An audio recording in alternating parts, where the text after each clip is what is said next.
if you don't use it, you'll lose it. Have you heard that? How about this? If you don't use it, it rots away. Because your body doesn't go anywhere if you don't use it. It stays here. You're still living and breathing. But your muscles and bones rot away. That's called sarcopenia and osteoporosis diseases.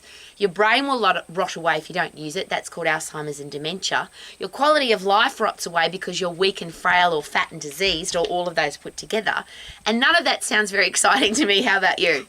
So regardless of how old you are, and that's the really sad thing, usually that happens in the last 20 years of life, all that rotting and losing and getting weak and frail.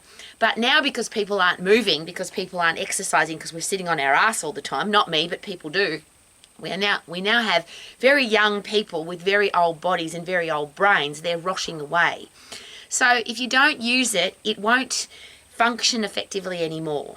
Your body says if you don't use your fast twitch muscle fibers for sprinting and kicking and jumping and getting away from wild animal and pumping adrenaline and epinephrine and cortisol and getting the whole catecholamine system working, that's the fight and flight system to make sure that you can sprint and punch and fight and defend yourself and protect yourself and live your life to the max, those fast twitch muscle fibers rot away.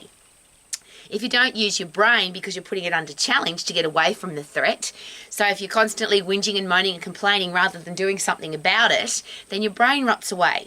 And none of that sounds exciting to me, and I'm an old lady and I want to stay young and fit and strong and healthy and non-diseased for the rest of my life. Now, as I always share, I've met people at 100 plus who have literally done that. They are still living their life with top quality over 100 years of age. They still live at home. Nobody's taking care of them. They're still working. They're still making love to their partner. They're still dancing. They're still kicking ass in the garden. They're still playing their sport. They're still doing all the things they've always done, but even better because now they've got life experience. I'm sharing that with you because all of that's a choice. Now, one of the really interesting choices, though, as humans, is if we're injured or if we're sick or if we've been diagnosed with something by a medical practitioner. And I say that, I don't want to be disrespectful, but I'm an old lady now and I've become very disrespectful of people that talk rubbish. And if somebody says to you, you should sit on your ass and do nothing because you've got an injury or because you're sick, there's two things to consider. What's the consequence of that versus the risk of going and doing something? So if you've got a broken arm, for example, most people say, well, I can't do anything because I've got a broken arm. No, you've got another arm and two legs and another body. And if you don't do anything, not only will your broken arm rot away very fast, because when you take a cast off a broken arm, you'll see it's literally rotted away, but the rest of your body will too. So if you've got a broken arm, you can still punch and kick with this arm. Sorry, you can't kick with your arm. You can still kick with both legs. You can still run. You can still do stuff. And I'm a living, breathing example of that because I get injured all the time. The reason for that is I live a high-risk life. I live out in rural New Zealand. I'm constantly lifting and carrying and dropping things and breaking things and busting things, and I've always got cuts on my legs and I've always got scabs from falling over. I'm always doing something, so I live at a high risk. But the other beautiful thing about exercising, staying strong, being fit and healthy is that you recover really fast from those things. You have a high pain tolerance. So I'll often fall over and there'll be blood gushing out of my knee or my elbow or something's broken. But I just go, well, move on, Rowie, suck it up. You're a tough lady. And that's because I've got high pain tolerance, high resilience. And you don't get that from sitting on your ass doing nothing. High resilience and pain tolerance comes from putting yourself under pressure. I'm sharing all of that with you because every day I deal with people who whinge, moan and complain to me about, I'm sick, I'm tired, I'm injured, I can't do. Well, the challenge with, regardless of what you can't do, how about what can you do? Whatever injury you've got, what can you do? So again, I know that you're not me, but this is a classic example. If you were to look at the x-rays of my back, my L4-5 disc, my vertebral disc between the two bones, it's gone. I don't have one. It looks like I've had a fusion. And that's because when I was younger, I did really stupid exercises. I didn't know my anatomy and physiology, and I wrecked my back from doing sit-ups and crunches and stupid exercises. But I exercise better because of my back injury, because I'm really conscious that I have to protect my back. So I've got incredibly strong abdominals, I've got incredibly strong lower back muscles, and all the muscles in my body are really strong to protect that weak point in my body.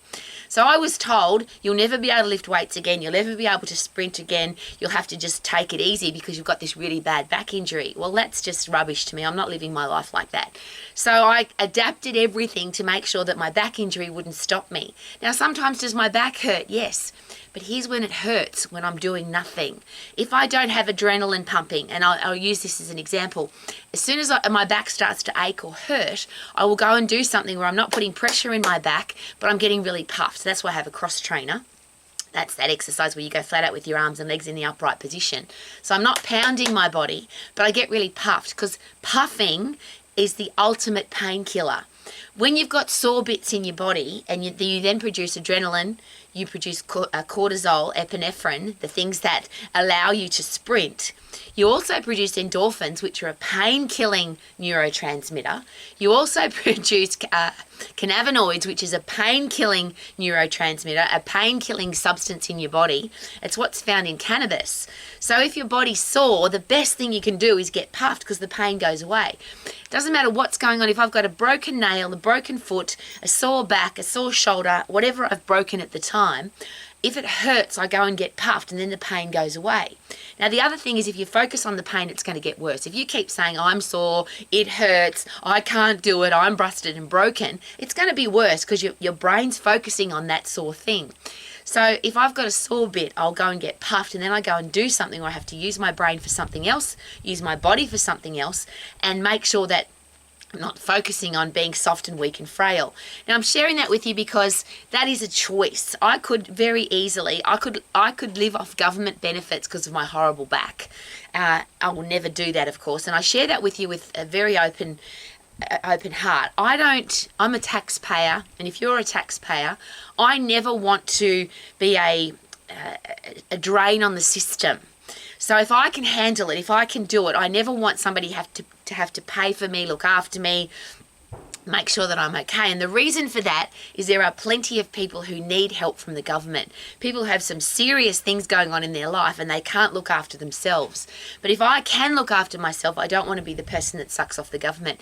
Now, I'm sharing that with you again because I'm an old lady, and I figure that being an old lady, I've got a right to have a personal opinion. You don't have to live your life like me, of course. But that's the thing that's in my headspace. Every time I get injured or hurt or even sick, I go, I'm not going to the doctor. I don't need to. Because I understand anatomy and physiology, and because I'm learning more about anatomy and physiology and how the human body works every single day, I know that if I hurt or if I'm broken or I'm busted, I can fix that, because if I'm in control of my hormonal system, my endocrine system is the thing that controls pain, it controls emotion, it controls focus, it controls how your body functions on a day-to-day basis. And I'm in control of my hormones, not the other way around.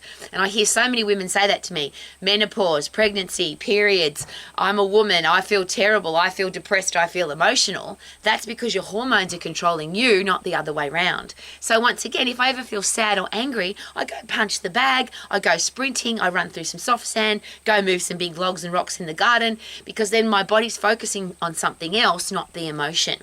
So yes, life throws crap at us. We're going to get hurt, we're going to get injured, we're going to get emotionally hurt, people are going to crap on us, people are going to do terrible things to us. Life, that's the whole beautiful life experience, isn't it? Life would be really boring if it was happy, happy, happy all day long. And I think that's why we've got so many weak people, because they've got no challenges. And as I always share, tough times create tough people. Now, we don't have tough times at the moment, so I have to create situations where I become tough. Tough times create tough people. Tough people create easy times. And that's what we've got now, really easy times. If you live in the Western world and you think you're poor, compared to a third world or a fourth world country, they would consider that you're rich. It's really interesting what we think is a bad situation.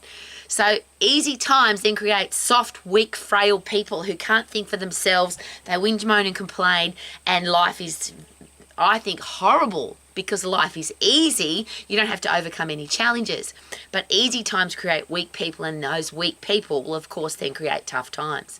So I want to be ready for the tough times, and because I live in the country, it's a really cool experience to watch what the farmers do. They get ready for the winter in the summer.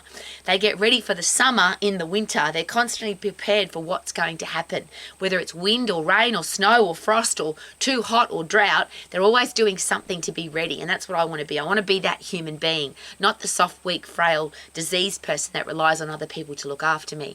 My father taught me that at a very young age. Rowie, the best place to find a helping hand is at the end of your own arm. So if you don't want, and I'll use this I'm very careful about this, but you'll get diagnosed with something. If you go to a doctor or a medical practitioner or the hospital, or you'll get diagnosed with a disease or an illness or some kind of something. If you don't feel good, you'll go to the doctor and they'll give you a pill, a powder, a potion, an intervention, and say, take this and go home and sit down. Be very careful with that. You can do whatever you want, of course, but perhaps go and get another opinion. I always say that to people when they say, I've been to the doctor. Did you get a second opinion? Did you get a third opinion? Did you get a fifth opinion? How about learn how your own human body works so you don't need to get other people's opinion? You know your body better than anybody else, and if you sit on your ass and do nothing, it will waste away. If you sit on your ass because you're sick or tired or diseased or injured or busted or broken, it will get worse, it won't get better. The best way to feel better is to get up and do stuff. Get puffed, lift heavy, be the healthiest and fittest and strongest you can be, and then you'll be able to handle everything else so much better. Yes, I get passionate and emotional about this topic because I hear about people every single day who tell me, I'm sick, I'm broken, I'm hurt, I can't do anything. But the less you do, the worse you're going to get. The more you do, the more you move. Momentum creates motivation, motivation creates activity, activity creates heart rate, and the more you are moving, the better your body's going to be. So don't let your body rot away.